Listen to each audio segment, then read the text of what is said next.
Of greed the holy books condemn, but man's new religion surely does pretend to war and strife and a bitter end. So come, all you who would die in sin, and drink the last from that bottle of gin. Mr. Eugene Redmond. Give it up for Eugene Redmond, all right? Major figure in the Black Arts movement since the 60s. He's also a professor of English at Southern Illinois University, Edwardsville, and a poet laureate since 1976 of his native East St. Louis.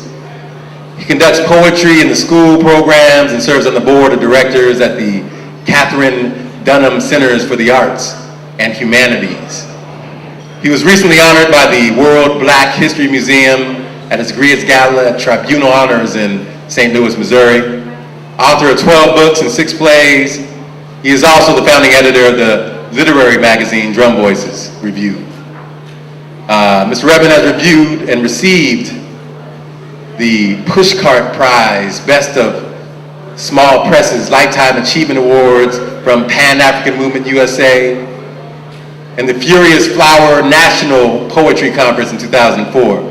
Creative Writing Fellowship from the National Endowment for the Arts, tribute to an Elder Honor of African Poetry Theater, American Book Award, Eye in the Ceiling. It's ridiculous, man. I don't have enough time. You know? Let's call this brother up. Give it up for Mr. Eugene Redmond, all right?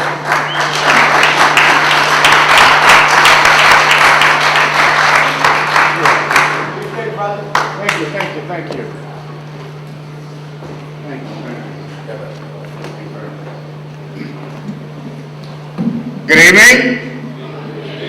I want to thank all of you for your perseverance, your tolerance, and your patience. There has been some wonderful poetry this evening. I've really enjoyed it. In particular, I want to congratulate Ian Moore and this wonderful aggregation that he's put together to bring wonderful poetry. And my good buddy Reginald Lockett, who had been to my place, had been to East St. Louis and St. Louis and read all over the place and really wowed the people. Milestone, the birth of an ancestor, for Miles Dewey Davis III, in memoriam, in futurium. Dum, dum, dum, dum, dum, dum, dum, dum, dum, dum, dum, dum, dum,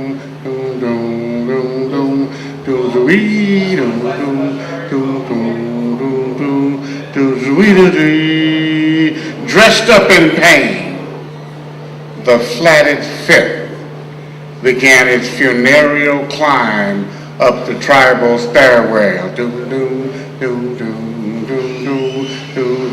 Grief radiant as it bulged and gleamed with moans, spread like laughter or Ethiopia's wings, mourned its own percussive rise, became blues born in the hoarse East St. Louis air, bore witness to the roaring calm, the garrulous silence, the caskets of tears, the gushing stillness. The death of the cool became the birth of an ancestor. The death of the cool begat the birth of an ancestor. Doom, doom, doom, doom, doom, doom, doom, doom.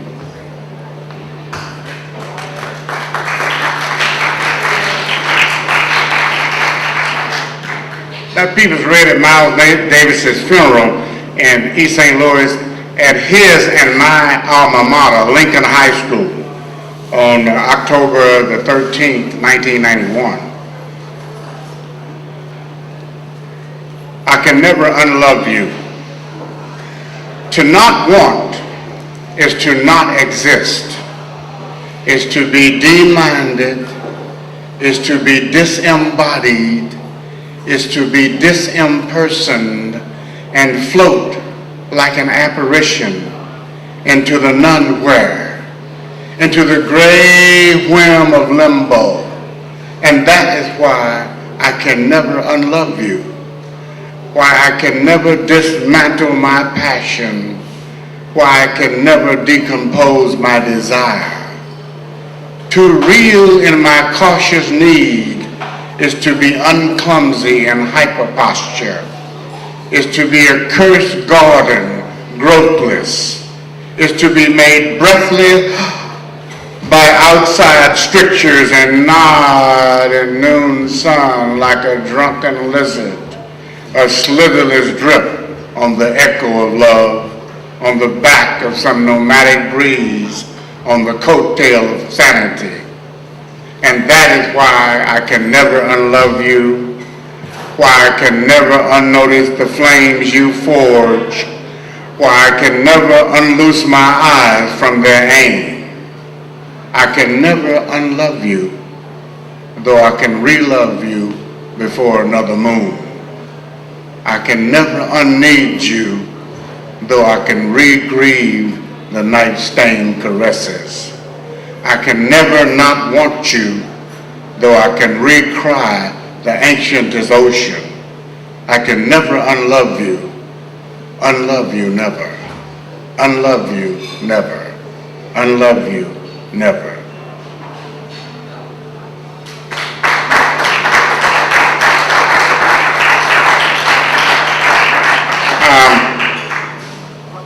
It is late and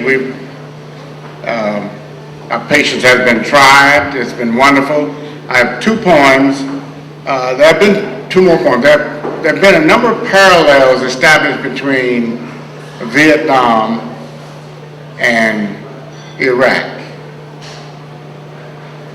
Some years after I returned from Southeast Asia, courtesy of the Marine Corps, I wrote a poem called Barbecue Cone, or We Laid My Lie Low. And this poem is 36 years old, and it might be helpful for you to know that during this period, if you called yourself a poet and you didn't have a Vietnam poem, then people didn't think you were serious. This is how important. It's like if you didn't have a Coltrane poem, if you didn't have a Malcolm poem, if you didn't have a poem about beautiful black women, I'm talking about black poets now, if you didn't have a poem about Charlie Parker, or Bessie Smith, MLK, people thought something was wrong with you. And so this is one of several poems that I wrote after returning to the country of Southeast Asia, and it bears specifically on an incident that took place in 1968. A young American officer named Calley led his platoon into the village of My Lai, or My Lai.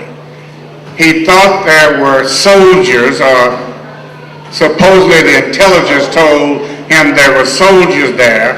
What he found were slightly fewer than 400 men, women, and children.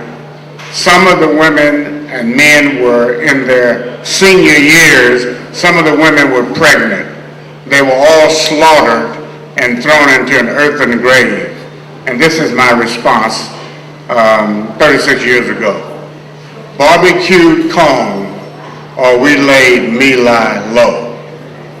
At My Lai, we left lint for lawns, feathered with frameless, wingless birds, barbecued and bodiless heads of hair hanging from the charcoal gazes of burnt huts. Rice-spin hides harbored flesh-flailing pellets, unregenerative crops trigger-grown from the trunks of branchless mechanical trees. As barbecue grills grew hotter with ghost-hot heat, mothers cooked children and causes in the grease of blood-glazed breasts, resigned in the weighty whisper that one can only die once. Cannon cut My Lai into fleshy confetti, pellet-potted half-cooked carcasses curing in rice wine, rat-tat-tat of an idea, souvenirs for patron saints presiding over oil wells, flat face down in the mud like some unclaimed, unnamed, yet undreamt dream, while miniature machine gun mines mate with mole holes on the muddy highways of swamp or swampless night. Westward whore, hear ye, a declaration of undeclared causes, a preamble to constipation and conscription. Dare we overcome, even arrive, slightly begin, go forth against grains before mornings unfold? My lands may lie, puppet shows and portable pentagods soar or sneak from Saigon. Shine came on deck of the mine this morning and said, there's a sag in the nation's middle. Which way extends the natal cord, north or south? I lay down my life for My Lai and Harlem. I lay down my burden in Timbuktu, East St. Louis, and Baltimore. We waited long and low, like low-strung studs for My Lai, when we reared and rammed her with spark sperm-spitting penises, then withdrew westward 6,000 miles, a Pacific coffin of the mind between us, to vex canned good consciences and claim the Fifth Amendment.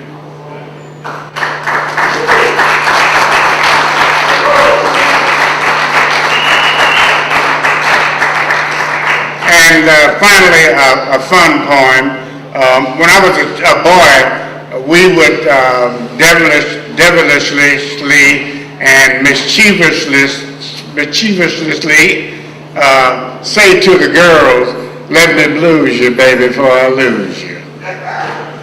And we didn't really know what it meant because we were like 13, 14, but we heard the older men say to the older women, let me blues you, baby, before I lose you.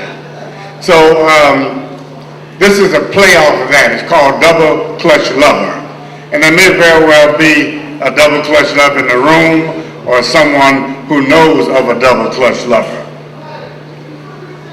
Her fury and her fire within a cold, cold fame.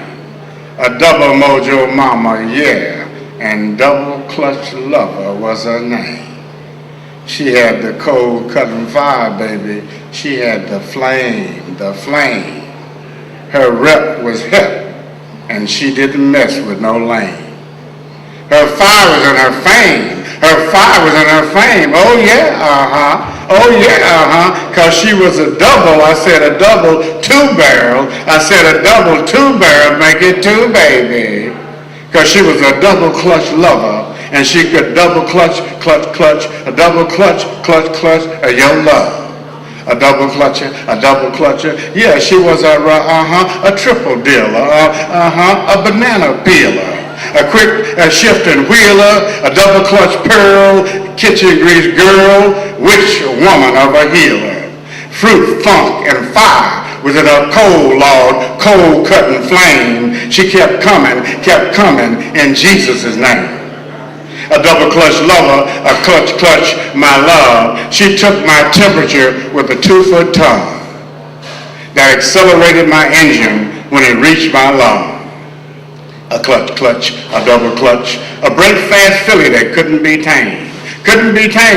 African backbender that made the Holy Ghost shame. For shame, double clutch, for shame, double clutch. Rump queen that conquered the washing machine, yeah, before it was invented. Washboard Wonder Woman, scrubbing her conviction, hand clapping her way through old-time restrictions. A knuckle rubber, a double clutch lover, a double clutch lover. A woman walked across fire and still didn't fidget.